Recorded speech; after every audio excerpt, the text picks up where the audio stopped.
Jharkhand petrol diesel association के द्वारा IMA भवन में आज एक बैठक का आयोजन किया गया। इस बैठक में कई मांगों को लेकर सरकार से वार्ता करने की बात कही गई। खास बात यह है कि कल से ही सभी पेट्रोल डीजल एसोसिएशन के सदस्य और उसके कर्मचारी काला बिल्ला लगाकर काम करेंगे और 2 सितंबर को हड़ताल पर रहेंगे। मौके पर क्या कुछ कहा गया, आइए आपको सुनाते हैं। पेट्रोलियम डीलर एसोसिएशन की तरफ से सभी प्रेस के बंधुओं का अभिनंदन करते हैं। आज पूरे प्रदेश के से डीलर यहाँ पे आए हैं और हम लोगों की जो मांगे थी उसी मांगों के समर्थन में आज ये बैठक हुई है।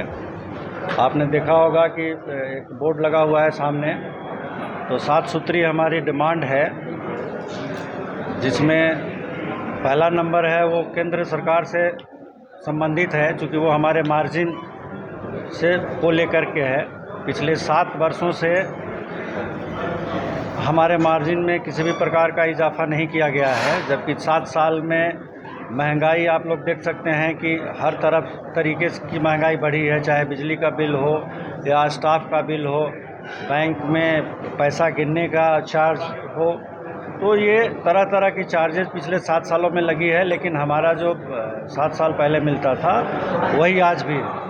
तो केंद्र सरकार से हम लोग ये मांग कर रहे हैं और यहाँ के गवर्नर के माध्यम से, चूँकि गवर्नर केंद्र सरकार को रिप्रेजेंट करते हैं, तो उनके माध्यम से अपनी मांगों को प्रेषित करेंगे भारत सरकार के पास कि हमारी मांगों पर विचार करें और पेट्रोल पंप के जो डीलर्स हैं उनके मार्जिन को वो बढ़ाएं। जिस तरह से महंगाई बढ़ी है, बाकी चीज़ों में की कीमतें बढ़ी हैं, उसी तरह हमारा भी मार्जिन जो है बढ़ाएं। बाकी जो 6 मुद्दे हैं वो राज्य सरकार से संबंधित है। एक तो वैट से संबंधित मुद्दा है कि वैट हमारा झारखंड में पड़ोसी राज्यों की तुलना में ज़्यादा है काफ़ी। दूसरा है कि वैट का रिटर्न हम लोग जो जमा करते हैं उससे हम लोग मुक्ति चाहते हैं। बिहार सरकार ने अभी कुछ महीने पहले वहाँ के पेट्रोल पंपों को वैट से मुक्ति कर दिया। वैट का रिटर्न दाखिल करने की ज़रूरत नहीं है। उसका गजट नोटिफिकेशन वगैरह भी सारा डिटेल्स हम लोगों ने यहाँ डिपार्टमेंट को दिया था। डिपार्टमेंट ने आश्वस्त किया था कि हम लोग भी इस तरह का प्रस्ताव पारित करके आप हम लोगों को भी मुक्ति कर देगी, लेकिन अभी तक उन्होंने किया नहीं है। तो वो एक मांग वो है। उसके बाद सरकारी बकाया जो पेट्रोल पंपों पर अनियंत्रित कह सकते हैं, सरकारी बकाया पे कोई नियंत्रण नहीं है। जिला प्रशासन हो, डीसी हो, एसडीओ हो, पुलिस विभाग हो, सभी लेते हैं, लेकिन पैसा 3 महीना, 2 महीना, 4 महीना कब देंगे इसका कोई गारंटी नहीं है। और पेट्रोल पंप वालों को चूँकि खरीदना पड़ता है अग्रिम भुगतान करके, इन्हें कोई किसी भी प्रकार की कोई उधारी मिलती नहीं है। बैंक से भी पैसा लेते हैं तो ब्याज देते हैं बैंक को। तो उसके बाद भी सरकारी बकाया को लेकर के हम लोग बार बार सरकार से आग्रह करते हैं कि भाई इसका एक रूटीन पेमेंट का तरीका आप अख्तियार करिए कि 15 दिन में आप इसकी भुगतान का व्यवस्था करिए, 20 दिन में करिए, जो भी करिए, एक टाइमलाइन इसका होना चाहिए।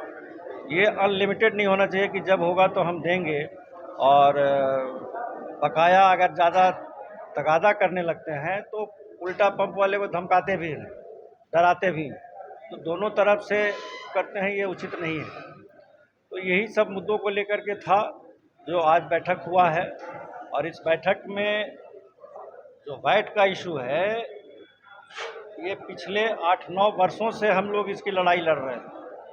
रघुवर दास जी के समय में वैट की बढ़ोतरी हुई थी, 18% से बढ़ा करके 22% वैट रघुवर दास जी के सरकार के समय हुआ था, जो आज भी जारी है।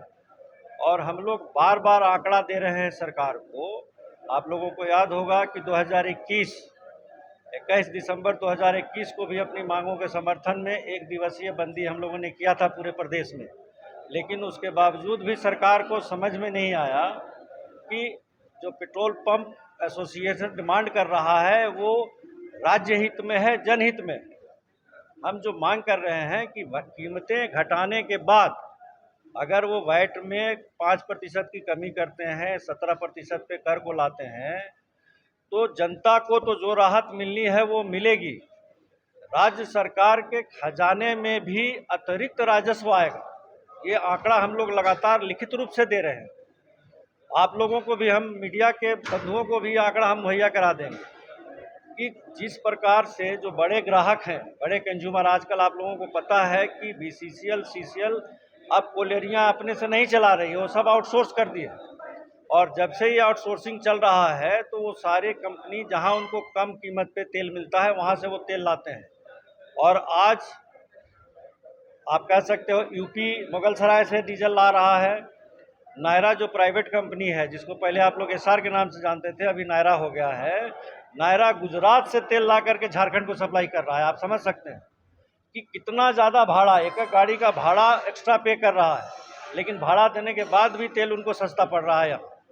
और इस क्वार्टर में, ये जो इस फाइनेंशियल ईयर का अप्रैल, मई, जून, ये 3 महीने के अंदर में दूसरे प्रदेशों से इंपोर्ट जो हुआ है वो तकरीबन 1,10,000 किलो लीटर। ये बड़े ग्राहक जो हैं इतना डीजल बाहर से लेके आए हैं। उसमें रिलायंस भी है, उसमें नायरा भी है, उसमें इंडियन ऑयल भी है, उसमें भारत पेट्रोलियम भी है, उसमें हिंदुस्तान पेट्रोलियम भी है। सभी कंपनी गुजरात से, बंगाल से, उत्तर प्रदेश से यहाँ तेल लेकर के आ रही हैं। और सरकार को अगर आप रेवेन्यू देखिएगा, 1,10,000 जिस तरह का हम लोगों ने आंकड़ा दिया है केल, अगर इसको रेवेन्यू के टर्म में अगर आप देखेंगे तो प्रति माह 50 से 60 करोड़ रुपया प्रति माह, मतलब साल का 500 से 600 करोड़ रुपया का सरकार को नुकसान है रेवेन्यू में। अगर ये कम करती है तो इतना पैसा इनको बैठे बिठाए मिलेगा, 500 से 600 करोड़। जब सरकार के बाबू लोगों से बात करते हैं तो वो कहते हैं कि मैं तेल का अगर दाम घटाऊंगा तो मेरा रेवेन्यू घट जाएगा।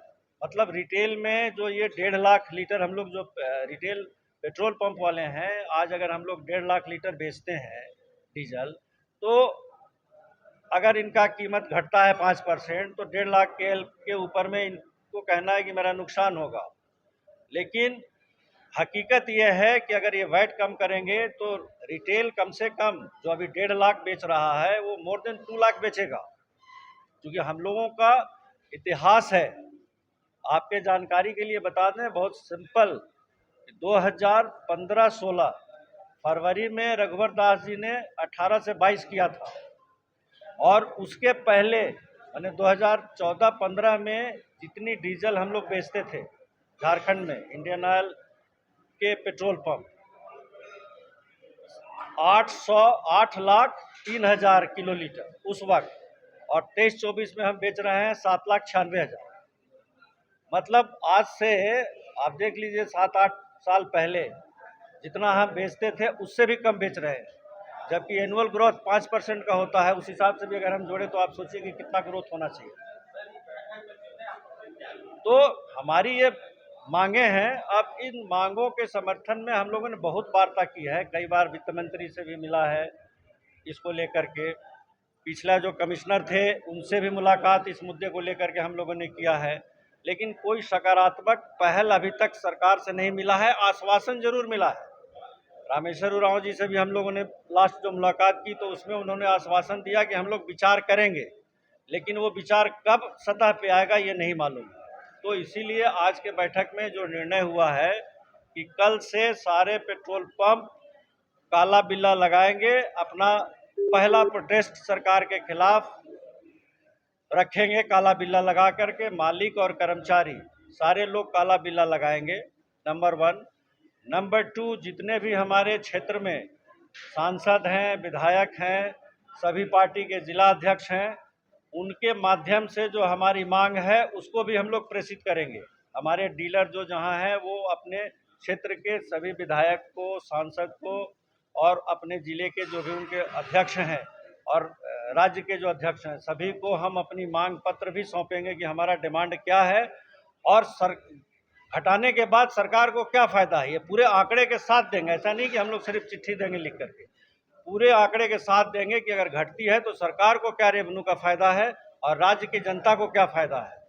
इसके बाद भी अगर सरकार नहीं मानती है, मीडिया के माध्यम से हम लोग सारे प्रखंड लेवल, जिला लेवल पे हम लोग मीडिया के माध्यम से अपनी बातों को रखेंगे। उसके बाद भी अगर सरकार नहीं मानेगी तो 15 दिन के बाद हम लोगों ने 2 सितंबर का दिन तय किया है। 2 सितंबर का एक दिन का पहला लेवल पे token strike, 1 day full strike 24 घंटे का झारखंड पेट्रोल पंप बंद रहेगा। सारे समस्त पेट्रोल पंप झारखंड के 2 सितंबर को बंद रहेंगे। कल से सारे पंप के मालिक कर्मचारी काला बिल्ला लगाएंगे। जितने भी सांसद विधायक हैं, प्रतिनिधि चुने हुए हैं, उनके अध्यक्ष हैं, सभी को हम लोग मांग पत्र देंगे जिसमें पूरा विश्लेषण रहेगा कि घटाने से सरकार का आर्थिक नफा है या नुकसान है, जनता को क्या राहत है। और अगर सब बातों से नहीं हुआ तो 2 सितंबर को पूर्णतः बंदी रहेगी पेट्रोल पंपों की पूरे झारखंड में।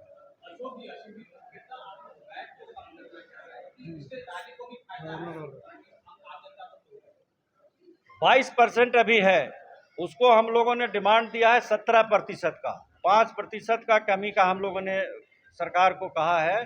अगर 5% ये घटाते हैं तो सरकार के राजस्व में वृद्धि निश्चित है। इसकी गारंटी हम लोग सरकार को दे रहे हैं कि इनको कम से कम साल का 500 से 600 करोड़ रुपए का अतिरिक्त राजस्व मिलेगा ही मिलेगा। इससे ज़्यादा मिल सकता है, कम नहीं मिलेगा।